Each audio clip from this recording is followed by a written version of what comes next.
It's disappointing that BMA junior doctors have decided to call for more strike action, the Health Secretary Steve Barclay has tweeted. We made a fair and reasonable offer. So with all that in mind, what's the government's fair and reasonable offer to junior doctors who have already suffered a massive 26% real terms pay cut since 2008, with almost half of them now struggling to pay their rent and mortgages? And remember, after several years of study, they've already amassed debts of about £100,000. While the fair and reasonable offer is just another crappy real terms pay cut of 5%.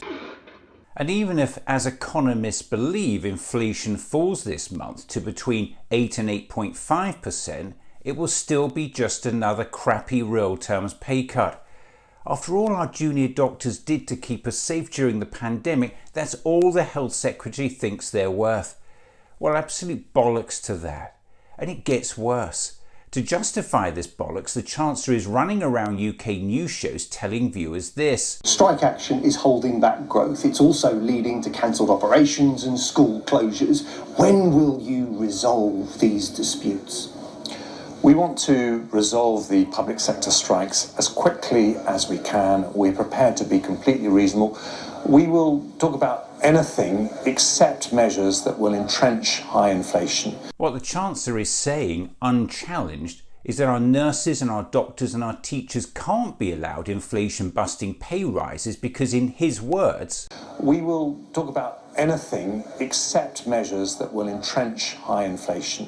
In other words, the Chancellor is saying that the public sector workers who kept this country going during the pandemic, who've already suffered more than a decade of crappy real terms pay cuts, should accept yet another crappy real terms pay cut so the government can bring down inflation. The claim is just complete bollocks. It's been debunked over and over again by economists, but even the Prime Minister can't stop himself running around the country repeating it.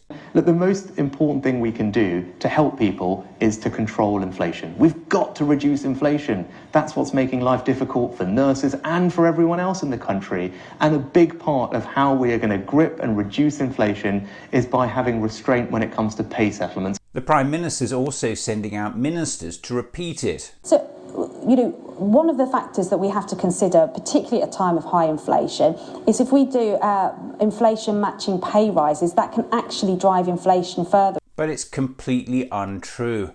If a private sector company increases its wages, yes, that goes directly into the cost of making that product or service, and that might end up increasing the price. But that's not the case with public sector workers such as healthcare and education, which are free at the point of use. That means consumers do not pay for them directly, so they don't affect the inflation statistics. The Prime Minister knows that, and so does the Chancellor, now shamelessly running about UK news shows repeating it. The claim has been completely rubbished by most economists who agree it's only private sector wages that have an impact on inflation. Don't just take my word for it. Listen to Stephanie Flanders, an expert economist and head of Bloomberg News Economics, speaking to the BBC's Laura Kunsberg on April 16th. They're concerned that inflation, which we know is putting so much pressure on people, will be bumped further up if they hand over lots more money to the public sector. As a very expert economist, does that stack up? It is not something that economists tend to agree with, I'm sorry, because it is very different. If you have a private sector company increase its wages, well, that goes directly into the cost of making that product or service and may well then end up meaning they have to increase the price in the shops. Obviously, that's not the case with public sector workers. There isn't a price that's going to go up. Of course, there's a bill to be paid, and one always would have to ask questions about where the money's going to come from. Is it going to squeeze other things in the health? If it's going to increase health spending, which would mean it was additional, obviously there is an additional demand on the economy which could potentially increase inflation at the margins. But I think this equivalence, people understand that if a private sector company raises wages, that's going to add to costs and to prices.